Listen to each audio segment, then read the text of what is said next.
Hello students, आज हमारा some basic concept of chemistry का लेक्चर नंबर 2 है। इसके पहले के लेक्चर में हमने इंट्रोडक्शन देखा था। इंट्रोडक्शन में हमने देखा था कि केमिस्ट्री में एग्जैक्टली केमिस्ट्री क्या है। तो केमिस्ट्री जो है chemistry is the study of matter, its physical and chemical properties and the physical and chemical changes it undergoes under different condition। आपको पता है कि केमिस्ट्री क्या है।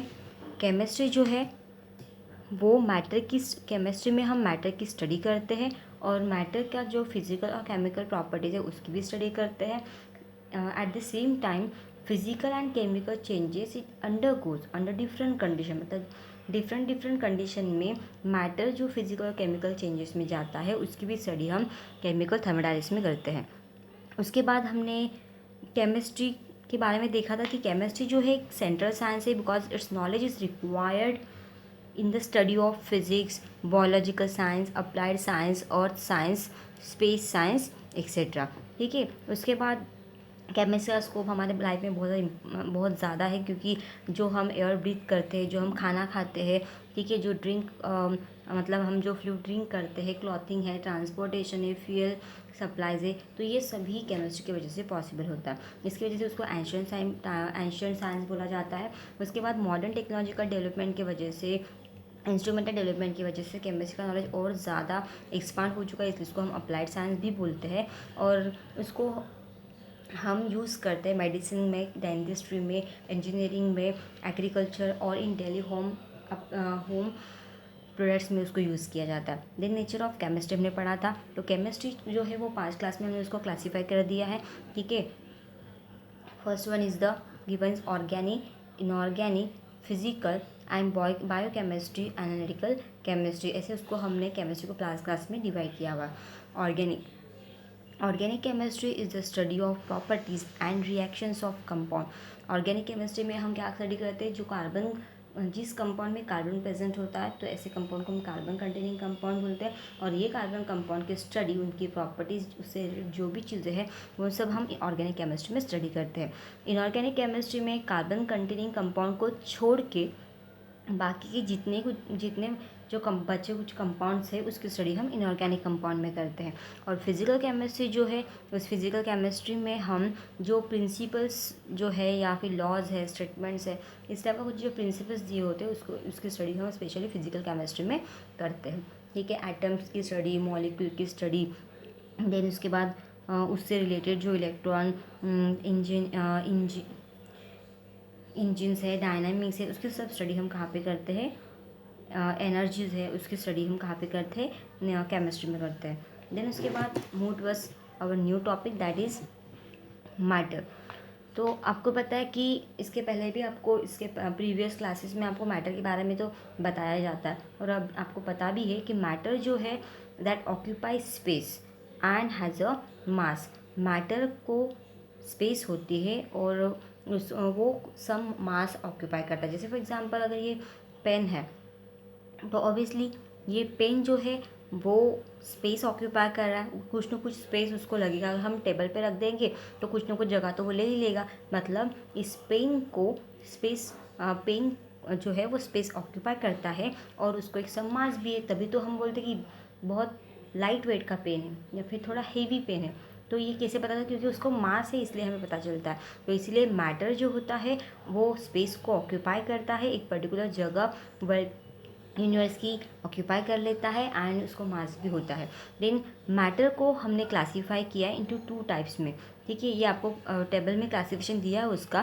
तो मैटर को कौन से बेसिस पे क्लासीफाई किया, on the basis of chemical composition. Matter को क्लासीफाई किया है on the basis of chemical composition. Chemical composition के बेसिस पे उसको क्लासीफाई किया हुआ है। ठीक है। और वो भी कितने क्लास में, 2 क्लास में। One is the pure substance and another is a mixture. ऐसे 2 क्लास में उसको क्लासीफाई किया है। देखो यहाँ पे मैटर है, एक्चुअली यहाँ पे प्रिंट नहीं आया इसलिए यहाँ पे देखो, यहाँ पे टॉप में है मैटर लिखा, जो मैंने साइड में लिख दिया है। मैटर जो है उसको हमने दो क्लास में क्लासीफाई कर दिया है. One is the pure substance and another is a mixture. Now that pure substance again get classified into two types. That first one is the element and another is the compound. ठीक है. And element जो है वो further classify किया है. Element जो है वो तीन टाइप के होते हैं, metal, non metal and metalloid. और कंपाउंड जो है उसका क्लासिफिकेशन नहीं दिया. Compound it's a compound. And mixture जो आपको सेकेंड टाइप दिया था मैटर का, उस मिक्सचर के दो क्लास है, होमोजीनियस एंड हेट्रोजीनियस मिक्सचर. होमो मतलब सेम कंपोनेंट से बना हुआ मिक्सचर एंड हेट्रो मतलब डिफरेंट डिफरेंट कंपोनेंट से बना हुआ मिक्सचर. देखो एक बार फिर से, मैटर जो है उसको हमने दो क्लास में क्लासीफाई किया है, pure substance and mixture. And pure substance again classify into to class या फिर इनटू सब groups, that's element and compound. And element further classify into three types, that's metal, non metal and metalloids. And आपको already इसके बारे में पता है, metal क्या होता है, मेटलॉइड्स क्या होता है, नॉन मेटल क्या होता है. ठीक है. कंपाउंड क्या है, you know very well. Then mixture जो है it again classify into two types. Actually mixture it's a main type of the matter को जो हमने क्लासीफाई किया है तो उसका ये मेन है मिक्सचर. और मिक्सचर को फिर से सब क्लासीफाई किया है होमोजीनियस एंड हेट्रोजीनियस मिक्सचर में. तो इसका डिटेल स्टडी हम वन बाय वन देखेंगे. ठीक है. Now let us understand first what are pure substance and mixture. हमें अंडरस्टैंड करना है कि प्योर सब्सटेंस और मिक्सचर क्या है. तो फर्स्ट देखो, pure substance versus mixture. Pure substance have a defined chemical composition. सबसे इंपॉर्टेंट चीज़ है कि प्योर सब्सटेंस किसको बोलते हैं, जिसका कंपोजिशन कौन सा, जिसका केमिकल कंपोजिशन डिफाइनाइड होता है, मतलब फिक्स होता है, उसमें कोई भी चेंजेस नहीं होते. ठीक है. Pure substance have a defined chemical composition. उसका केमिकल कंपोजिशन कैसा होता है, फिक्स होता है, डेफिनेट होता है कि उसमें कुछ चेंजेस नहीं रहते, तभी हम उसको प्योर बोलते हैं. प्योर मतलब एकदम डेफिनेट कंपोजिशन उसका रहना ही चाहिए, तब उसको हम प्योर बोलेंगे. अगर कंपोजिशन में अगर थोड़ा बहुत चेंज भी आएगा तो वो इम्प्योर हो जाता है. इसलिए प्योर कंपाउंड का कंपोजिशन एकदम डेफिनेट होता है. ठीक है. And they always have the same properties regardless of their origin. और उनकी प्रॉपर्टी जो है वो हमेशा सेम होती है regardless of origin. Regardless of origin, the origin उसको मैटर नहीं करता. मतलब एक कंपाउंड आपको दो जगह से मिल रहा है, एक ही कंपाउंड आपको दो जगह से मिल रहा है, लेकिन एक कंपाउंड जो दो जगह से मिल रहा है वो कंपाउंड दोनों जगह से प्योर फॉर्म में मिल रहा है. तो वो सब्सटेंस आप दोनों जगह से भी लोगे तो भी वो उसकी जो प्रॉपर्टीज़ है वो सेम रहेगी. ऐसा नहीं कि ये इस ओरिजिन से मिला है तो इसकी प्रॉपर्टी अलग, ये दूसरे ओरिजिन से मिला है तो उसकी प्रॉपर्टी अलग. ऐसा नहीं, एक ही कंपाउंड है बट दो अलग अलग ओरिजिन से मिला है तो भी प्योर कंपाउंड जो आपको मिलेगा उसकी प्रॉपर्टी आपको सेम ही मिलेगी. प्रॉपर्टीज़ में कोई चेंजेस नहीं होंगे. ठीक है. Now mixture have no defined chemical composition. Mixture के बारे में दिए आपको, क्या सब्सटेंस के बारे में दो पॉइंट हो गए. एक पॉइंट ये था कि सब्सटेंस को डिफाइनेड केमिकल कंपोजिशन होता है, वो डिफाइंड केमिकल कंपोजिशन शो करता है. And they always have the same properties regardless of their origin. उसका ओरिजिन कुछ भी है लेकिन एक ही कंपाउंड दो ओरिजिन से मिलने के बाद भी उसकी प्रॉपर्टी आपको सेम ही दिखेगी. ठीक है. Then mixture have no defined chemical. जो मिक्सचर का केमिकल कंपोजिशन डिफाइनाइड नहीं होता है and hence no defined property. उसकी वजह से उसकी प्रॉपर्टी भी डिफाइनाइड नहीं होती. ना तो केमिकल कंपोजिशन डिफाइनाइड होता है और केमिकल कंपोजिशन ही डिफाइनाइड नहीं है तो उसकी प्रॉपर्टीज भी डिफाइनाइड नहीं रहेगी. ये हो गया differentiate point. Then examples of pure substance. अब प्योर सब्सटेंस के एग्जांपल देखो, प्योर मेटल, उसके बाद distil water, pure metal, distilled water, these are all the examples of pure substance. ठीक है. तो एग्जाम्पल्स ऑफ प्योर सब्सटेंस क्या है, pure metal, distilled water etcetera. Then उसके बाद एग्जाम्पल्स ऑफ मिक्सचर. मिक्सचर में आपको मिक्सचर मिलेगा. अब जैसे पेंट है तो पेंट में तीन कंपोनेंट मिक्स होते हैं, that is mixture of oil, pigment, additive. तो इन तीनों का मिला के जो मिक्सचर बना है that is called as a paint. Now concrete, मतलब हम जो घर बनाने के लिए कॉन्क्रीट यूज़ करते हैं ना, it's a mixture of what, it's a mixture of sand, cement and water. ठीक है. सैंड से, सीमेंट से, वाटर से मिक्स किया हुआ जो कंपाउंड बनता है उसको हम कॉन्क्रीट बोलते हैं. और ये कैसा है, ये मिक्सचर में आता है. एंड देन मतलब इस एग्जाम्पल ऑफ मिक्सचर कौन सा, पेंट और सीमेंट. देन उसके बाद आपको आपकी बुक में कैन यू टेल का क्वेश्चन दिया हुआ है, एंड कैन यू टेल में आपको फर्स्ट क्वेश्चन मतलब क्वेश्चन दिया है कि which are the mixtures and pure substance from the following.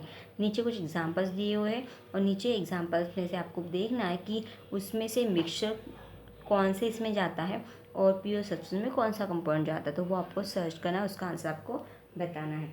ठीक है, तो ये इसको थोड़ा सा फाइंड आउट करो कैन यू टेल। अगर नहीं आता then I will tell you, but before that you must have to try कि which are the mixtures and which are the pure substance from the following. Now next point, pure substance are further divided into elements and compound. Pure substance जो होता है उसको हम further classify करते हैं दो group में, दैट एलिमेंट्स एंड कंपाउंड। इसके पहले मैंने आपको बताया था कि प्योर सब्सटेंस को किस में क्लासीफाई करते हैं, दो कंपाउंड, दो ग्रुप में उसको क्लासीफाई करते हैं। One group is element and another group is compound. Okay, तो उसमें से देखते हैं एलिमेंट। सबसे पहला देखते हैं एलिमेंट क्या है, उसके बाद देखेंगे कंपाउंड। एलिमेंट और कंपाउंड में ज़्यादा कुछ डिफरेंस नहीं है, देखते हैं उसमें क्या है। सो देखो, elements are pure substance which can not be broken down into simpler substance. Elements are pure substance, element जो होते हैं वो प्योर सब्सटेंस होते हैं which can not be broken down into a simpler substance. ठीक है, एलिमेंट कैसे होते हैं, प्योर सब्सटेंस होते हैं, उसमें कुछ भी मिक्स नहीं होता। एलिमेंट है मतलब वो पूरा एलिमेंट से बना रहेगा, उसमें कुछ भी मिक्स दूसरा मिक्स कंपोनेंट नहीं रहेगा। तो इस element are pure substance which can not be broken down into simpler, क्योंकि ऑलरेडी वो सिंपल होते हैं। ठीक है, इसलिए वो कभी भी ब्रोकन डाउन नहीं होते सिंपलर सब्सटेंस में by an ordinary chemical change. कोई भी सिंपल केमिकल चेंज करके आप उसको ब्रेक नहीं कर सकते, क्योंकि ऑलरेडी वो सिंपल है। Elements are pure substance, elements are pure substance which cannot be broken, elements are pure substance which cannot be broken down into simpler substance by an ordinary chemical change। तो element की एक pure substance है जो can not B divide, मतलब जो divide नहीं हो सकता बाय एनी केमिकल चेंज। कोई भी ऑर्डिनरी केमिकल चेंज करने से वो ब्रेक डाउन नहीं होता। ठीक है, तो ये हो गया एलिमेंट। इसके बाद elements are further classified as metal, non metal and metalloid. Element को फर्दर हमने तीन इसमें क्लासीफाई किया था, आपको बताया था कि एलिमेंट को हम फर्दर तीन इसमें क्लासीफाई करते हैं, metals, metalloids and non metals. ठीक है, अब उसको वन बाय वन देखते हैं कि मेटल्स क्या है, नॉन मेटल्स क्या है एंड मेटलॉइड्स क्या है। तो सबसे पहले देखेंगे मेटल्स।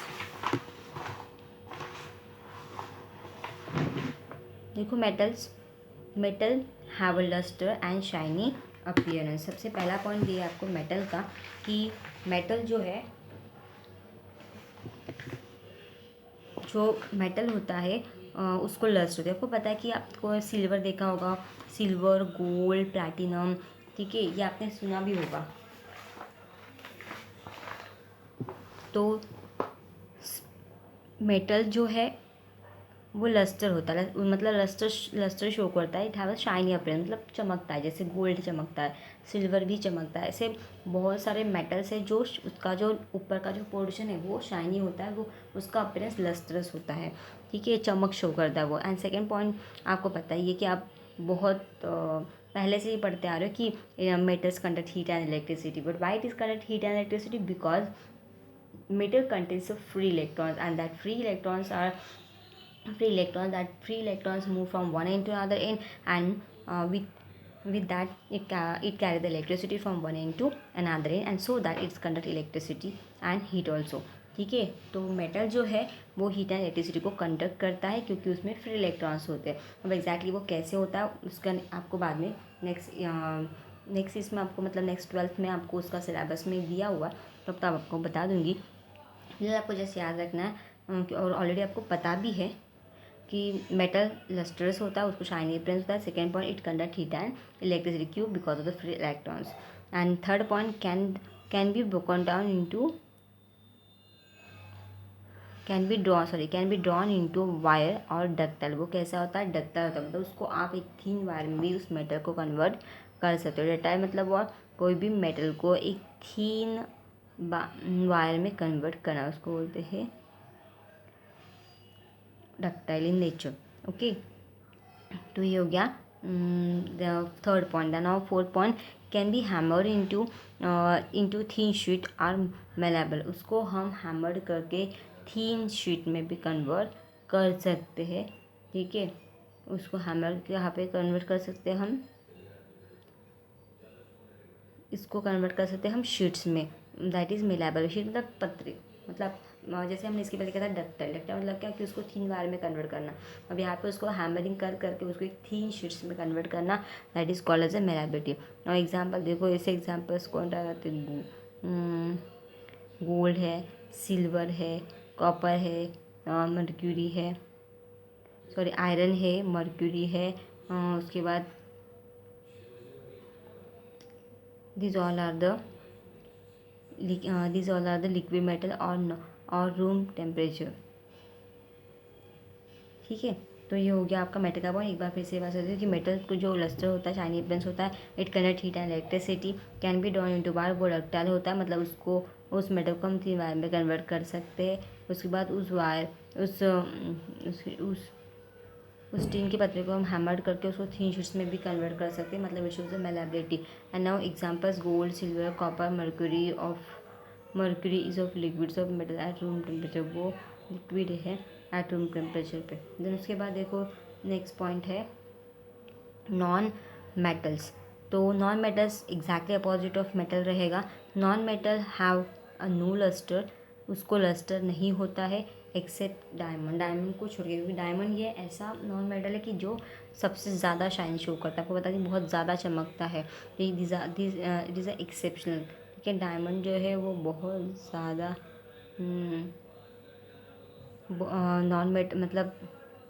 नॉन मेटल जो है it doesn't have a lustre and are poor conductor of heat and electricity. ठीक है, वो नॉन मेटल को लस्टर नहीं होती, जैसे सिर्फ डायमंड को जो है, डायमंड और आयरन जो है उनको लस्टर होती है। And are the poor conductor of heat and electricity, वो क्या होते हैं, हीट एंड इलेक्ट्रिसिटी के पुअर कंडक्टर्स, मतलब it doesn't carry heat and electricity, उसमें फ्री इलेक्ट्रॉन्स ही नहीं होते, तो बिकॉज ऑफ दैट वो इलेक्ट्रॉन के थ्रू इलेक्ट्रिसिटी को कंडक्ट नहीं करवा सकते, क्योंकि इलेक्ट्रिसिटी को फ्लो करने के लिए इलेक्ट्रॉन बहुत ज़्यादा रिक्वायर्ड है। अगर इलेक्ट्रॉन ही रहेंगे तो ही यूजली पास आउट की जाती है, अदरवाइज नहीं। तो ये हो गया second point, the poor conductor of heat and electricity. Now third point देखो, can be hammered into sheets और drawn into wire because they are brittle. It can not be hammered, उसको हम हैमर भी नहीं कर सकते इंटू शीट्स में, और ड्रॉ इंटू थीन वायर, उसको हम थीन वायर में भी कन्वर्ट नहीं करते बिकॉज दे आर ब्रिटल, क्योंकि वो बहुत ज़्यादा ब्रिटल है। ठीक है, उसके बाद इट कैन एग्जाम्पल्स देखो, उसका एग्जाम्पल्स है आयोडीन है, नाइट्रोजन है, कार्बन से, तो ये सभी क्या है, नॉन मेटल से। ठीक है, it have no lustre, are poor conductor of heat and electricity, can not be hammered into thin sheet, can not be hammered into thin sheet, उसको हम थीन शीट में कन्वर्ट नहीं करते, या फिर ड्रॉ इंटू उसको हम वायर में भी कन्वर्ट नहीं कर सकते, because they are bitter, not they only because they are bitter, वो कैसे होते हैं, बिटल्स होते हैं, इसलिए उसको हम हैमर्ड नहीं कर सकते ना। Metalloids, last point, some elements have properties of intermediate between metals and non metals and are called non metals और सेमी मेटल्स। एग्जाम्पल देखो, some elements have properties of intermediate between metals and non metal, मतलब ऐसे कुछ elements हैं जिनको property होती है, लेकिन वो किसके बीच में होती है, मेटल्स एंड नॉन मेटल के बीच की। एंड आप ऐसा भी बोल सकते हो कि उसको प्रॉपर्टी होती है मेटल की as well as non metal की, मतलब कुछ एलिमेंट ऐसे हैं कि जो मेटल की भी प्रॉपर्टी शो करते हैं, एज वेल कुछ वो नॉन मेटल की भी प्रॉपर्टी शो करते हैं। तो जो एलिमेंट दोनों की प्रॉपर्टी शो करता है तो उसको हम बोलते हैं मेटलॉइड्स बोलते हैं, या फिर सेमी मेटल्स भी बोलते हैं। और इसका एग्जांपल्स है आर्सेनिक दिया हुआ आपका, और इसका एग्जांपल है आर्सेनिक, सिलिकॉन एंड जर्मेनियम। ठीक है,